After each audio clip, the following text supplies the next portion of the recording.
Imagine the silence in Maranello at 3 in the morning. The only sound is the crackle of metal cooling down on the test bench and the glow of screens reflecting off the faces of engineers who haven't slept in months. They know something the rest of the world only suspects. Ferrari isn't just building a car for 2026. They're building a trap. And what convinced Lewis Hamilton to kick the bucket, ditch a lifetime at Mercedes, and suit up in red? It wasn't the marketing. It wasn't the money. And honestly, it wasn't even just the childhood dream. It was what he saw in the torque maps of this new engine. If you think he's heading to Italy just to retire in style, you clearly don't get how a 7-time champ's head works. We hear Plan B and immediately think of a patch, an emergency exit because the original plan tanked.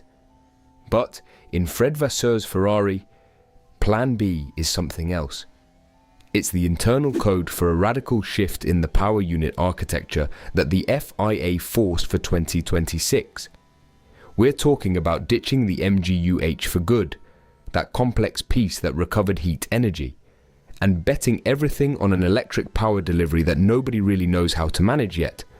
And that's where the game flips. While Mercedes seems stuck trying to figure out why their concept from the last few years failed, Ferrari threw out the rulebook and started from zero. Man, think about it. Hamilton spent the last few years complaining about the cockpit position, the car's balance, and how the Mercedes rear end had a mind of its own, trying to kill him at every chicane. Now, he looks at the data in Maranello and sees an engine that allows for the exact weight distribution he's been begging for since 2022.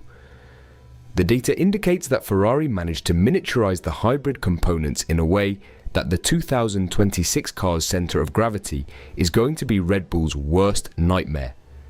It's not just horsepower, it's pure physics applied right where it hurts the competition. You know that feeling when something huge is about to happen and only a few people have noticed?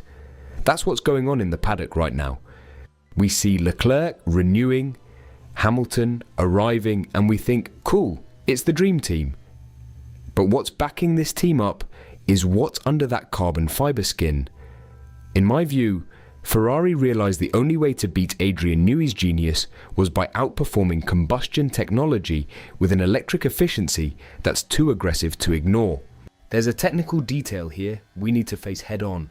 The new regs require 100% sustainable fuels. That changes the explosion inside the cylinder.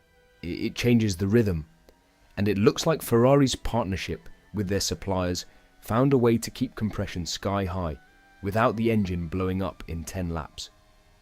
Hamilton knows this. He wouldn't take a leap in the dark at this point in his career if he hadn't seen that Ferrari's 2026 engine has a feel that reminds him of his golden years. And there's another thing. We talk a lot about engines, but the human factor in this Plan B is Vasseur. He cleaned house. He stopped that culture of fear where nobody at Ferrari could make a mistake. Now, these guys are taking risks. They're testing different metal alloys, cooling systems that look like science fiction. It's like the Scuderia finally woke up from a 20-year nap and realized that to be Ferrari, you have to be the standard, not the ones trying to copy everyone else's standard. We see the rivals saying they're chill, that development is on track.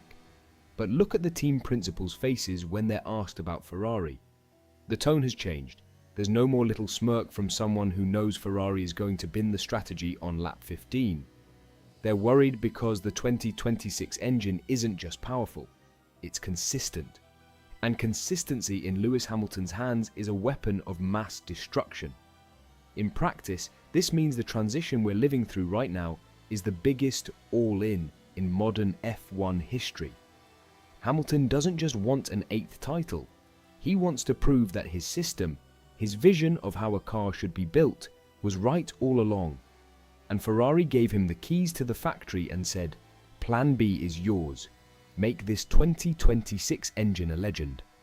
Now, think about this. If this engine delivers even half of what the sims are promising, we aren't just going to see a fight for wins.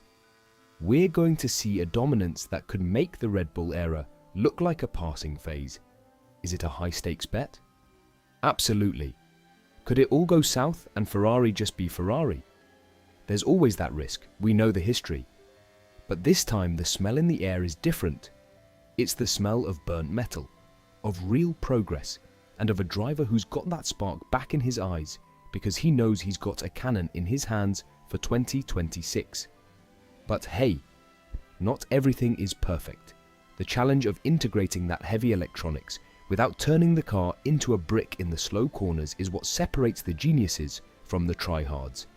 But here's the thing, Lewis is the master of finding time where the car shouldn't give it. If Ferrari delivers 90% of what the engine promises, he'll handle the other 10% with pure grit and his right foot. We're looking at a changing of the guard. Plan B is, deep down, Ferrari admitting the old way is dead, and the 2026 engine is the birth certificate of this new era. Do you believe Hamilton made the right call, or is he going to hit a wall in Maranello? What's your bet? Does the 8th title land in 2026? Or are we about to see another chapter of Ferrari's broken promises? Let me know.